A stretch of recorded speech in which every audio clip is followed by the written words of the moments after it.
So Enlisted's Battle Pass weapons are soon gonna be gone. As a matter of fact, as of right now, it's gonna be the 10th of March that they're officially gonna be gone. Meaning that this is your last time to get some Battle Pass weapons, and this is the last time you will ever get a Battle Pass weapon using a gold order. Because after this point, it's essentially a Battle Pass weapon that you essentially have to grind or play the game as many times as you can before you get the weapon. So in today's video, I'm gonna be talking about the Battle Pass weapon that you have to get, or you should really get, before the entire Battle Pass season ends. And it's going to be ending in around 4 to 3 days. So without further ado, let's just get started with the video. Of course, this video has been made possible for friends at Discord. If you haven't liked, subscribe, or joined the Discord, highly suggest that you do.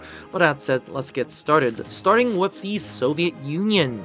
Some of the gold order weapons that I highly suggest that you get is the Yazikov SMG. This is a quote-unquote submachine gun, but it also acts like a pistol. As a matter of fact, this could be given to the pistol slot, and if you especially play at tier 1, this is essentially doubling as a pistol and a submachine gun, so that's pretty good. 6.6 damage at this tier is also pretty dang solid, so I highly suggest at tier 1, and as a matter of fact, it's a good secondary weapon. Another good suggestion to get is the Nagant M1925 suppressor with the PBD Bramit suppressor. This is a BR4 weapon, but it's pretty good because it has a suppressor on both of these things, and it does have a whopping 1000 rate of ammunition, and you get 2 weapons for essentially the price of 1. Honestly, it's not that bad, but in the grand scheme of things, it's not the best. One of the most interesting weapons for the Soviets that I highly suggest that you get is the RMN-50. This is essentially a Soviet noob tube, or grenade launcher, that can essentially be very good at taking out enemies. This is essentially given to riflemen, mortarmen, and AT gunner, and it's pretty effective against pretty much every enemy unit that you come across. It's a pretty solid choice if you ask me, and it's really meant for fun. Overall, the Soviet Union, there's not a lot of weapons that you can get. The LED is another good example, but at the same time, its hit power 6.6 means that there are a lot of better machine guns out there, so that's that. Granted, this is a quote-unquote submachine gun, but it looks like more like akin to a machine gun. Moving on to the United States, one of the best gets that you should potentially get is the T20E1. This is essentially a T20 that is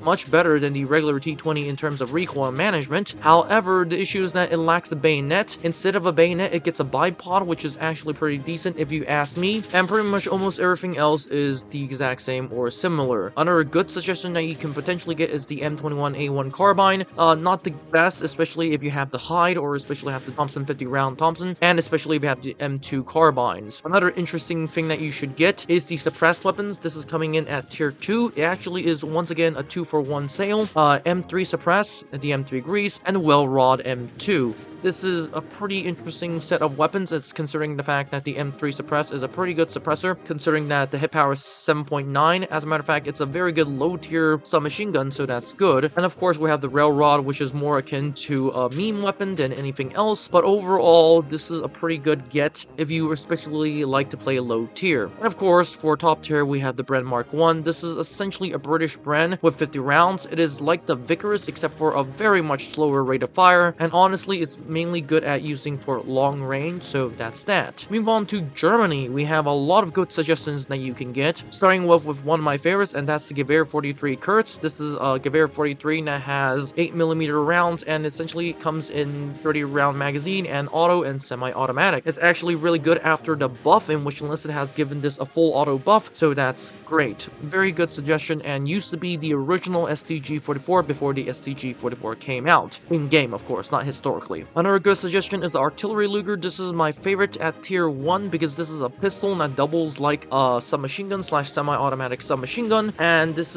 has a whopping 32 rounds, and it's pretty decent at taking out enemies at tier 1, and I usually use this thing at tier 1, although you can still use it at higher tiers. Another good suggestion for Germany is the Kunduz LMG. This is a machine gun that is given for the infantry, and it's a pretty good solid weapon considering the fact that this is a 100 round light machine gun slash submachine gun, and it's given to practically any assaulter medic list can go on, because this is a pretty decent assault weapon and it acts like a machine gun, so that's great. Another good suggestion that you can potentially go for is the Irma EMP Suppress. This is the Irma EMP Suppress with the CZWZ-27. This is once again a 2-for-1. The Irma EMP Suppress is a pretty interesting weapon considering it's at tier 2 once again, and it's a pretty good weapon because it has a suppressor. Once again, for those who don't know, enlisted suppressors are akin to if you can suppress the weapon, that means AIs will not notice you as much. The CZWZ-27 is actually a pretty good gun, so that's an important thing to note too. And finally, my last suggestion for the Germans is the Somi KP-26. This used to be a very good weapon, but considering it's still at BR3, it's actually pretty decent. My reason why this is so good is because of the lackluster vertical recoil and horizontal rate, meaning that there is practically no recoil when you shoot it. The rate of fire is 690, which is actually pretty dang solid, and most of all, it's a finished weapon with 36 rounds. At this tier and at this BR, it's pretty decent if you ask me. Moving on to Japan, there's actually not a lot of weapons that you can potentially get for the Japanese. There is a pretty good decent Hotchkiss M1922, but that is pretty much it for the machine guns. The Japanese at BR3 essentially do have a better machine gun in almost every single regard, and of course we do have another good weapon, that is the Type A sword pistol.